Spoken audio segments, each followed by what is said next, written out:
What is up? Thank you for coming to my channel, Prison POV. Shout out to the joiners and shout out to the point of view crew. I told this story way back in the day when I first started my channel, but back then I used to think, man, can I get in trouble for some of this stuff? And now I know way better than that. I no longer sweat the petty things, now I prefer to pet the sweaty things. You know what I mean? Let's just get right into it. This video I'm going to be talking about the kitty, the downfall of man. That sounded pretty dramatic, huh? Anyways, I go to Wasco reception. D5. Woods and Southsiders in the top tier. Blacks, Bulldogs, and others in the bottom tier. I go in, my cell's in the top tier, like I said, in the corner, left-hand side. So I go to grab the stairs, and I'm walking up, and I see Billy from Orange County. No, he sees me first. I hear, Splinter, what's up? And I look, it's Billy, Orange County. I said, what's up, homeboy? I was just with him, Wasco reception D-Yard, a couple years prior. He just finished up a term, 32 with 80, which is like about a little over 2.5 years. Only had a couple months, back on another 32 with 80. I'm like, damn, what's up, brother? Good to see you. He got real serious, real quick. They love to do that in there. He goes, hey, bro, your cellie has to go, man. I'm like, snarf, snarf. I was like, where's the welcoming committee at? Is that how you treat a guy? I mean, I just got the bus. I'm a little tired, but if you do insist. I was like, what's up, man? He's like, he's got to go. I'm going to get it you on paper. I go, look. He goes, look, I'm going to send you a cigarette. So tell him to keep point while you're rolling the cigarette, not where you can creep up from behind. And I was like, right. I thought to myself, dude, I already know that. That's like telling me, hey, Splinter, go to McDonald's. Order yourself that quarter pound with cheese, no onion, no pickle. But before you eat it, take it out of the box. Don't try to eat it through that box. It's like, I already know that type of shit, dog. So I go in my cell, and right away I start sizing up my cellie. I'm almost certain I'm going to get down with this dude over something. I'm waiting on the kite. I don't even know what. Sizing up, but right away, I can size him up pretty quickly, and I'm thinking, he's about my size, my age, he hasn't done much time, I could tell, and he's a little skittish. He's not like, what's up, homeboy? Like a lot of people are when you walk in the cell. When I walk in, he was like, so I shook his hand, kind of like look him in the eye a little bit. I go, what's up? And he goes, nothing. And I was like, yeah, this dude don't want none of the smoke. So I start making my bed, like throwing him out a little bit. How you doing? He's like, oh, pretty good, you know. All of a sudden, see my tear, Splinter. Oh, hey, what's up? He goes, you got a line? So I tell this dude, my cellie, hey, you got a line? It's the first thing you do when you get into a cell is make yourself a fish line. Unless you get there and you have a cellie, he's already there. He should have one made for you. He's like, yeah, I got a line. It was real pathetically made. Probably the first one he ever made. I'm already not liking this dude that much. Little cheesy chicken shit fishing line. Whatever. So I throw it out there, fishing Billy's kite. I grab it. I say, hey, dude shot me a cigarette. Stand point on the door. Make sure no cops roll up on me. Now let me add, if I was really just rolling a cigarette, I would not want to keep point. I wouldn't care. I wouldn't care about a cop looking in and seeing me with a cigarette. They're not going to come in after you over a cigarette. It's not even a big deal. But since I know I'm going to have to creep on him, there's something going on. I'm going to have to read his kite. I don't even know what yet. I don't want him looking at me. So I'm like, look out the window. Keep point for the cops. So I open up the kite. Right away, I see a razor blade. It falls out. I'm like, all right. So he says, hey, man, this dude, he ripped out the kitty. Him and his cellie both did. They transpacked yesterday in the morning time. Which means when you transpack, you leave reception. The cops call you out of your cell and you take all your personal property and they put it in a brown paper bag, staple it up, and they're going to send it to the prison that you're going to on the bus. So when they crack their door from their transpack, they go over to the kitty that was on the tier and they start grabbing stuff out of the kitty, put it in their personal transpack bag, take it to the cops. Some people see that, some woods. They're like, hey, what are you guys doing with the kitty? Hey, what's up? Hey, what are you doing, brother? They're ignoring them. They're taking stuff out of the kitty, they transpack it and go back to their cell. And people are calling them, hey, shoot your line. People are trying to shoot lines down there. There's no day room that day. They're going to leave in the morning. No one has action to get them. They just ripped off the kitty. No one can do nothing about it. Except the following morning, they cracked the door out. Both the cellies transpacked, like I said. One to Susanville, one to Old Folsom. When they cracked the door in the morning, only the dude to Old Folsom left. The dude to Susanville got scratched. That happens. I've seen it happen a bunch. They transpack you. You say you're leaving in the morning. They don't call you. You got scratched. I've also seen add-ons. You don't think you're going anywhere and they call you to go. You got transpacked real quick. Usually your stuff gets lost. Or sometimes you think you're going to this prison, you end up going to that one. The craziest thing about it is before you go to any prison, as soon as you get to reception, about a month, 2 months into your reception stay, your counselor will come see you. Fill out some paperwork and they'll be like, hey, pick 2 prisons you want to go to that I can endorse you to. People get all excited about their picks. I'm going to pick Checowalla and CMC West. No, it doesn't matter what you pick because that's not where you're going to go. That means nothing. Those endorsements, those 2 picks mean jack shit, bro. So, be that as it may, they cracked the door. The dude of Susanville got scratched. He's in there. thinking, damn, what's going to happen? No day room, about 3 or 4 o'clock, here I come rolling up. Billy tells me, dude's got to go. He ripped off the kitty yesterday. He got scratched. Get that ass. That's what the kite's telling me. And I see that razor blade at the very bottom. It says, we'd prefer not to have a long, drawn-out one-on-one. Thus the razor blade. And I was thinking, damn, okay. So, I mean, this is a little bit trippy. I've sliced people in pods and on yards, but not in a cell. It's a little bit different. I mean, for one, 99.9% positive you're going to get busted for assault with a weapon. And plus, it's up close and personal. What's this dude going to do? Sometimes even the biggest lane, you back them in a quarter, and they're worried for their life. I'm just, you have a razor blade? What's going to happen? Kind of a little bit up close and personal, man. I didn't want to think about it any longer. Anxiety was kind of eating me up. So I got up, and he's like looking out the window like this. And I just grabbed his head, pushed it into the door, put the razor blade up on his neck, and just pulled back like that, and then jumped back and went like this. And he turned around, looked at me, and he goes, and I go, I don't know what you did. I don't know what you did. And he goes, oh, man, I said, I don't know what you did. He goes, man, it's over that kitty. Is this over the kitty? And I was like, I don't know what you did for like the 5th time. I don't know. Don't ask me the questions. I did what I had to do. I don't know what you did. He's like, throw that kitty, man. The kitty's like, I'm the only motherfucker that kicks into that kitty. Every month, I'm the only one that I'm buying stuff for the kitty. No one else does. They take it. I don't even use it. I have my own hygiene. And I'm going to Transpack. Why should I leave 4 brand new shampoos in there and 6 bars of soap when I'm leaving? He's like, I didn't even take it all out. I took some of it because I put it in there. And I'm like, I don't know, man. I was like, maybe it's not the taking it. Maybe it's they were trying to get at you to talk to you if you explain yourself. They're trying to shoot the line, give you a kite. They want to get you verbally on the tier, and you had everyone on the shine. So that's probably why, you got in trouble. He's like, but. He's like, man, I don't want to be PC. I want to be active. I want to go to the prison on Door Street. I want to go to Susanville. And I said, okay, like, look, you don't have to be PC. I was like, just don't tell on me. I was like, stealing from as we're talking, he's just gushing. I said, dude, as far as the kitty, you ripping off the kitty, you just got disciplined. I mean, that's a dead issue. No one's going to bring up the kitty again. You got disciplined for that. And as long as you don't tell on me for slicing you, bro, why would you have to be PC? Just get at the cops. You need to anyway. You're bleeding. Kick the door. Get the cops' attention. Tell me, slice yourself. You're depressed. I was like, can you do that? You want to do that? He's like, yeah. I was like, I'm going to flush the razor blade. I was holding it because, like I said, I didn't know what he was going to do. I thought I'm going to have to use it again. But he's like wanting to work out a peaceful thing. I'm enjoying this peace talk we're having. It sounds great to me. Hey, I'm just going to flush this. No longer need it. I was like, believe it or not, bro, I've had a long day. I know you have. You probably had a long couple of days. But I'm tired. This bus right here, I've been up since 3 in the morning. I'm just going to go and grab my top rack. It's freshly made. The sheets, the linen's clean. It looks comfortable. I got my book. I'm going to read it. Beat on the door, brother. Tell him, man down. And when the cops come, tell him you slice yourself up over a bad letter. He's like, all right. We're like, ready, go. He's like, I felt great. Ready, team, go. It's like a break from a huddle or something. Like one accord. So I jumped out there reading my book. This is a good book. Chapter 1. And he's like, bang, bang, bang, bang, bang. Man down. And the cops come up, crack the door, see him, take him. You know, say nothing to me. Don't even look at me. I'm not looking at them. I'm looking at my book. And they take him out. And I'm thinking, 30 minutes goes by, hour, nothing. I'm thinking, cool beans. Awesome sauce. I'm actually not anxious. I tell Billy what's up, tell him what happened. They're glad that it went down like that. Everyone's like, yay, it's cool. I ended up smoking that cigarette he shot me, took it to the head, not even smoke. It felt great. It was like a victory cigarette. And I'm just in the building and I'm feeling myself. Until about 3-4 hours later, and here comes a sergeant. He says, hey, we're the doctor. And they said that the angle and the positioning of that cut and where it was at, he could not have done to himself. And I was like, well, who did it to him? What happened? I wonder who did that. Do we got a slicer roaming around? I'll keep my eyes peeled for that, for sure. Am I in danger? He said don't be a smartass. He left. I never did hear anything else on it. So, and it's been a long time ago, and I don't even care if I do. He doesn't make. Don't steal from the kitty, bro. Never that. So, shout out to the homeboy Rory Stevens, Santa Barbara. Utmost love and respect for you, homeboy. That's a good dude right there. Bro, I had come up on this hygiene bag thing one time. There's a square bag like this, and you zip it, and like, unrolled and unrolled and unrolled, and you had to like hold it this high up in there because for all the unrolling it was doing, and it was double-sided even. You could flip it around, and it just had pouches. It just had, bro, it had Q-tips, and it had soap, and it had conditioner, and it had nail clippers, and it had shaving brushes, and shavers, and clippers, and antifungal cream, everything you can imagine. After, I just want to keep going. After shave, everything to a complete freaking soap bag for the traveling man. And I was in love with this thing, and I was like, yes.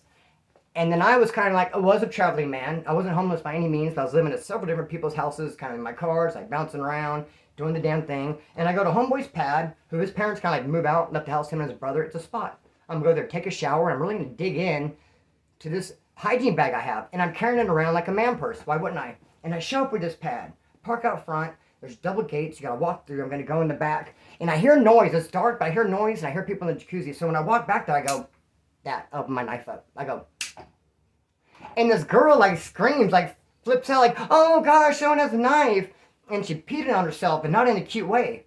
And I was like, what? And then she like ran off, and I was like, well, that was weird. Till some dude pushed up on me. He's like, hey, who's snapping knives? And I said, I am.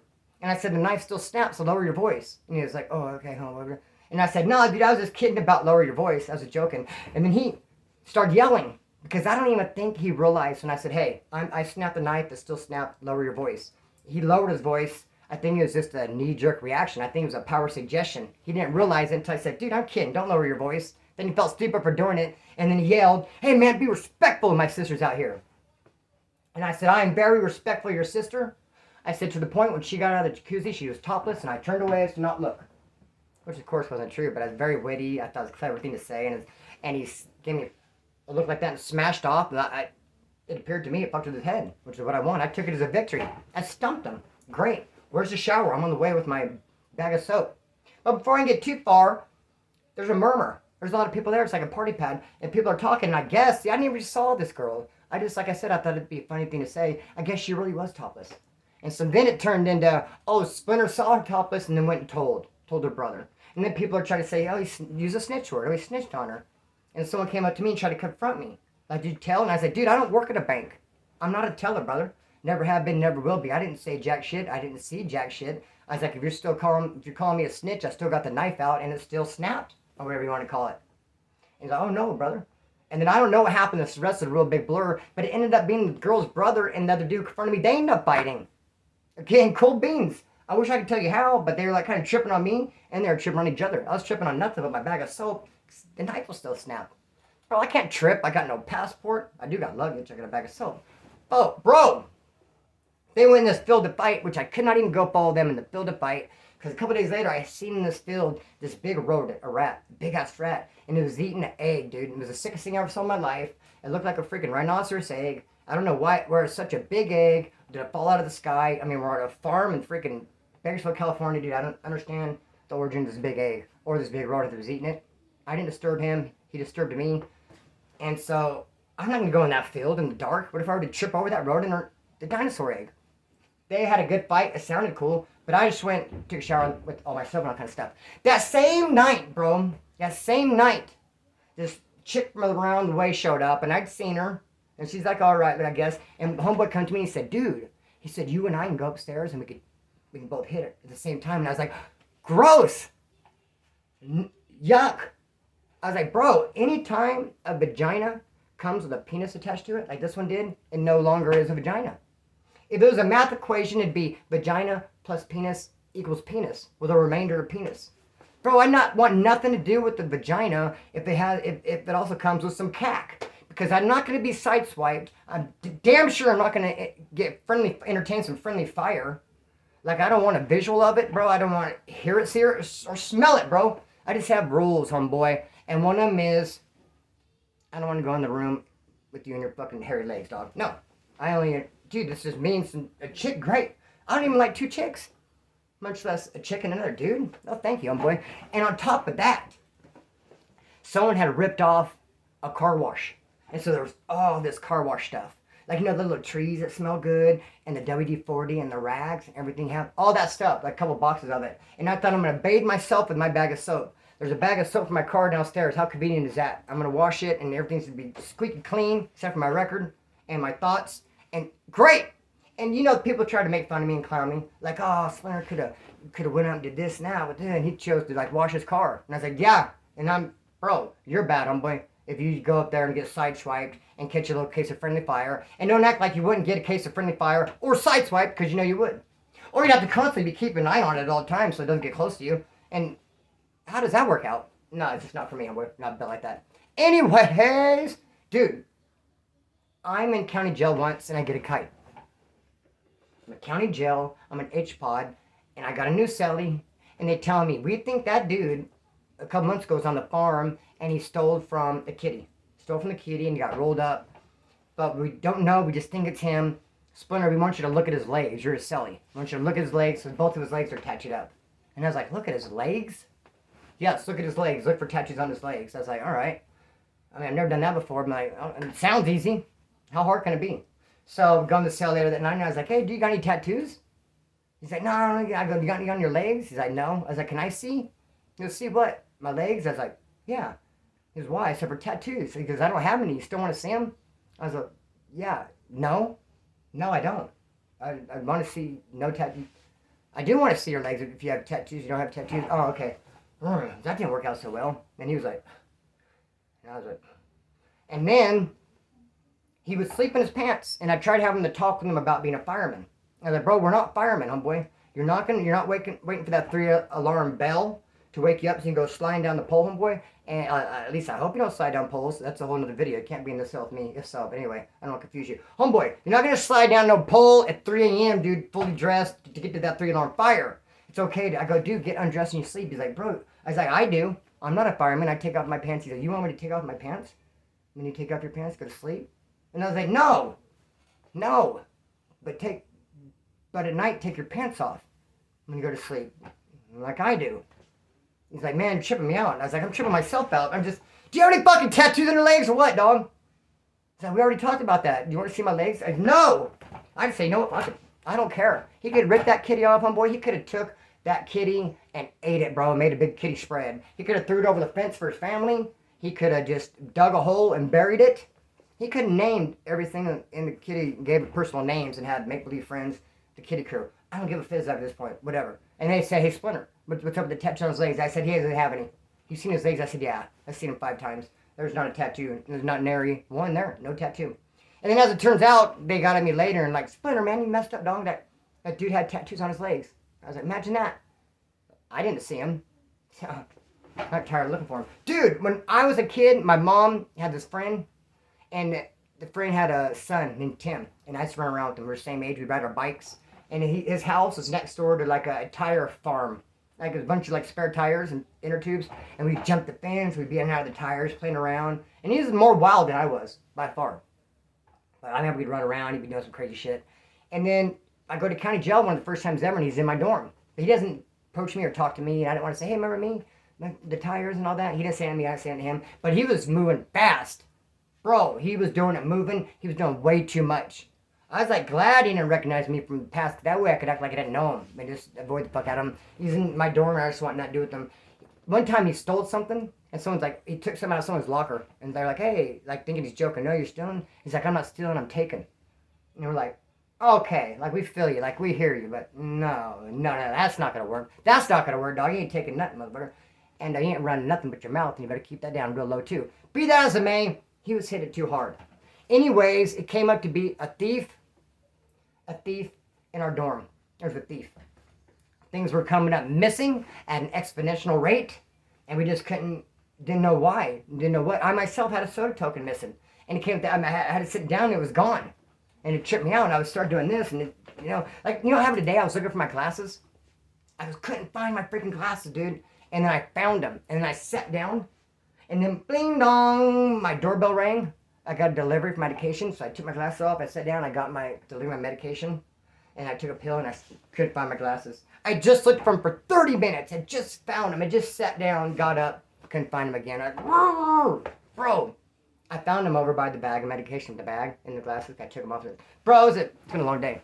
So, dude, we have a thief in there, we don't know who it is, but we decide we do not want any drunk drivers. We don't want anybody coming in from another dorm. Because we're going to try to isolate it and try to figure out who's taking shit. Because you have 21 dorms out there on the farm, and people just go in and out of them. The cops have tried to stop it. They call it drunk driving. They'll write your name down, 3 drunk drivings, like send you a pre-trial. They don't like it. Sometimes inmates don't like it. Sometimes inmates will be, hey, don't come in here if you don't live in here. It's like, shut up, inmate task force. You ain't running nothing but your mouth, and dude, keep that down. Anyways, dude, no. We said no drunk driving. Nobody can come in here. And a dude came in, and we said, gotta leave. No drunk driving. He's like, why? Like, because we have a thief in the house. And he's like, oh, okay. And he's like, well, you know that guy, Tim? He just brought me 2 deodorants from Speed like about a half hour ago. I don't know if the guy's missing in deodorants. And we're like, matter of fact, that is what's missing. So then everyone started putting two together, and it was that dude, Tim. And he was the loudest dude going around like, if I find who's stealing shit, I'm going to beat him down myself. I would have never thought it was him. He was making a real big show. And that's when I started learning, bro, how people operate, manipulation. Now I would think the person yelling, say I'm gonna get him, now I would think, you did it. You're the guy. You're Mr. Mustard in the library with the candlestick, motherfucker. But at the time I was like, whoa, this guy's really mad about it. He's really like pumped up and on about it. So this dude, those construction workers stepped up. Dude, Tim was still in the yard. Guy came in and said, Tim just brought me 2 donuts. This guy's all, fuck him. And he was a backhoe operator. He had to call him a redneck because neck's red from being out in the sun all day. Like, his arms are white because as long as he has a shirt on. And he's like, operates a backhoe. He has like some male pattern baldness. He's in there for like his 3rd DUI. He has a wife, a couple kids. And he's just a straight up square. Likes to go to Rusty's Pizza and watch Monday Night Football and just drink his beer. But he was hotter than fish grease. Oh, at this Tim dude, at the Audacity. And he was mad as fuck. He's like, I'm beating his ass. First, he took the water jug. They have coffee. They have a big orange thing we make our coffee out of.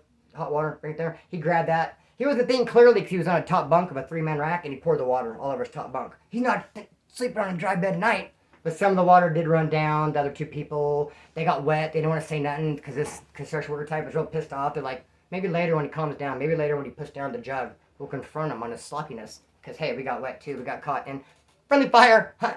But it's a different kind of friendly fire. We know that. Anyways, then the dude Tim came back to the dorm. And the dude called him out. Come on, motherfucker. And that dude Tim, I thought it was going to be a good fight. He acted like a badass motherfucker. I really thought he might do something. So he stepped up and went. He stuck out his tongue, dude. He squared off. And stuck out his tongue. And the dude just. Wait. That doesn't sound very good. I want to get like a real good like. Bro, it uppercutted him, dude. And cut his tongue and it started bleeding everywhere. He stung his tongue. Is that what I said? He stung his tongue. Bro, my mom, when I was a kid, when she'd get ready to spank me, she'd double up her lip like this. I mean her tongue. My mom would double it up. Kind of hit me. Wooden spoon. You know, one time we moved and she grabbed the couch, like all these wooden spoons, where I hit them on the couch, couldn't find them. I hit them all. Because that's what she hit me with a wooden spoon. But this dude got that uppercut, bro. Man, I was about to tell you this time I messed up. Didn't check this dude's paperwork. Said that I did because I just assumed he was clear, and it's just like, and as it turned out, he had bad paper, bro. And it came back on me later. Like, Splinter, you didn't check it? You didn't check it right? Because I assumed, because he came from a CCF, and I thought you couldn't go to a CCF with bad charges. Because it's too into the neighborhood. So I just assumed he had good charges based on the prison he came from, which you should never do that. And he had a funky charge. It had something to do with a child, getting a child drunk or something. I didn't see it. I didn't check his paperwork. I thought he was cool. So I moved out, and someone else moved in with him and saw it. Like, no, he has bad paperwork, and I was still there. Like, damn, Splinter, you messed up. I was, okay, we'll handle it. I'll go handle it. And then this whole other situation happened. You guys tell me if you heard the rest of that story, because I think that story I'm telling right now, about me not checking his paperwork, me supposed to handling it, and then someone else supposed to handle it, and it was like a whole big thing. I think that story was on the video about me slicing that dude over the kitty, and I took the video down. And it's also a good story about me not checking the paperwork. So let me know if you want to hear the rest of that. I need to do some lives, man. I need to do some lives. Anyway, stay tapped in. I got the P.O. box, all that kind of good stuff. I don't really know what else to say other than to cut the string and let it fly. Peace.